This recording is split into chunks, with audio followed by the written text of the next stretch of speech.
I suppose on one level, I was thinking the other day, when you go back over the last 2 years, we had this horrific spate of really terrible terror attacks in this country. And yet, oddly, happily, we seem to have not had anything like that since. What do you think the reason for that is? And why are you now very concerned that, despite the fact that we're thwarting clearly a number of attacks, that actually the public information flow is being damaged perhaps by Brexit dominating debates and people just not thinking about it? Well, I think we're all, as a country, incredibly grateful that 2018 didn't see a repeat of the atrocities of 2017. But I'm here today to sort of warn about the complacency, and I think your correspondent, Richard, got it absolutely right at Borough Market. I mean, it isn't a reduction in attack planning that's happening.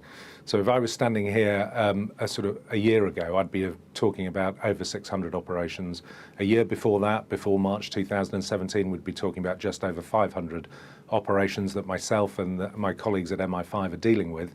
Now we're talking about over 700 operations. So that is a real increase in tempo and pace. And we've disrupted 18 attacks in less than 2 years. Now that means very hard work is stopping those attacks happening, but the attack planning is still there. So there's still a high tempo and pace, and there is no way that we on our own can cope with that. So this film is about communities defeating terrorism. It's been a long-running mantra in counter-terrorism policing. We believe that communities are the key.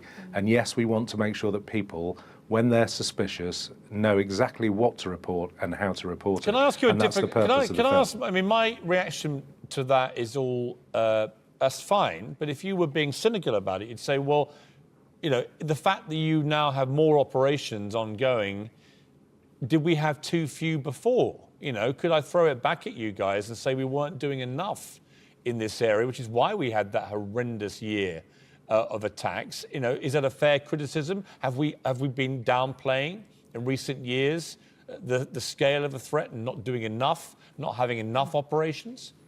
No, I mean, I think it's a fair challenge, Piers, but if you look back over the last 3 years and the kind of things that we've been saying, I think we've been very much warning about the scale of attack. And I go right back to the previous Commissioner's statement in August 2016, warning that it was a question of when, not if. You know, we've been very much focused on the acute end of the threat. What we've seen, and particularly in 2017, was a lot of threat that just wasn't seen to us. And that's the whole purpose of this film. The people who are most likely to see suspicious behaviour are people who trust their instincts, understand their communities, where they live and where they work, and can see changes in behaviour, small changes that perhaps don't mean anything on their own, but accumulatively mean that something is happening. And we want those people to trust their instincts, come forward and report it to us. We don't ignore any call, we don't ignore any email. We need people to report their suspicion. You mentioned, it seems a huge number, 18 plots thwarted since March 2017. Are you able to give us any idea of what the impact would have been if they had not been thwarted? Well, if you consider the number of operations we're dealing with, we do a fantastic amount of work to disrupt plots before they even get off the ground. That's not what we're talking about in these 18. These 18 are attacks that were designed to kill and maim citizens of this country. So they are at the very highest end of our threat. So it's a remarkable achievement by MI5 and counter-terrorism policing to do that. But the thing that helps us most, and Richard sort of mentioned the drop in the number of reports that we've got in. So 31,000 in 2017, 13,000 in 2018. What's remarkable as a statistic is over 1 in 5 of those calls or emails to counter-terrorism policing resulted in a significant piece of intelligence for us. And we wouldn't be asking people to pick up the phone if we didn't think it was incredibly valuable. So 1 in 5 of every call or email from a member of the public results in a significant piece of the jigsaw for us, and we need to keep that going. When this spate of horrendous ISIS-inspired, just call it that as a more general term, attacks happened in this country, on this show we quite regularly suggested that perhaps Muslim communities in Britain could do more to help the police to try and unearth the people perhaps in their midst who were being radicalised, were becoming dangerous. That obviously is a controversial thing to say, and it got some kickback.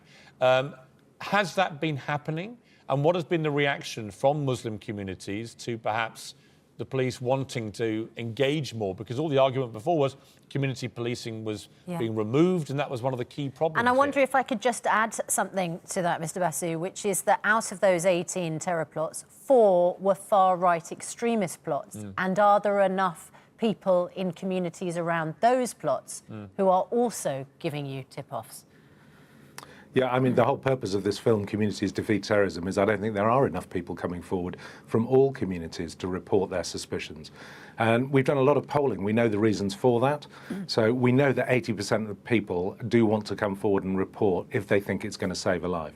But there's a tiny percentage that don't want to, perhaps because they don't trust us, and I get that. But also people who think that it's not important or it could ruin someone's life because they've got it wrong. And I'd say to those people, you know, don't take that risk. You know, you are not going to ruin a life, but you might actually save one. So I wouldn't talk about individual communities, and there's been a lot of misinformation, particularly about whether the Muslim community is prepared to come forward. Of course they do, and we get lots of positive support from lots of the Muslim community. This is a tiny percentage of both the Muslim community and the white community that's actually engaging in these kind of extremist acts. And we should all remember it's that tiny percentage that no one wants to see in a tolerant liberal democracy like the UK. Also important to restate, as we always have done, that ISIS have killed more Muslims than any other demographic group. So, you know, this is about protecting their own communities, actually, from radicalisation and from the dangers that come with that. On Absolutely, the question, and they know that. I think you're right. Yeah. On Brexit, you've been very concerned, haven't you, that if we start to lose the cooperation of our European partners on issues like defence and security and intelligence, this could actually increase the danger and threat level to this country. Of course. I mean, it's self-evident that the inability to share data, to share intelligence, to share biometric information with key partners who might tell us who is crossing our borders and what threat they actually pose would be incredibly damaging for wider policing, absolutely, and for counter-terrorism policing. So yes, it is a real concern. And is it a particular concern if we have not reached a deal on those issues and we end up with no deal? Does, you know, people accuse those who warn about the consequences of Project Fear, but as someone who literally deals with that kind of stuff, is it a bigger concern if we have a no-deal situation? Yes, this isn't a political point for me. This is a factual requirement between security services and policing and my counterparts in Europe, and our need to share information. And I've recently written to all of my counterparts in Europe to say what planning are they doing for the possibility of a no deal, because we need to get this right.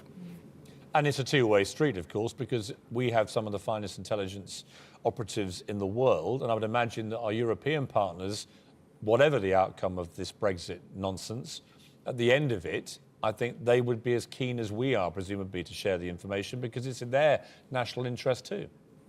Absolutely, and they are absolutely keen to continue in their cooperation with us.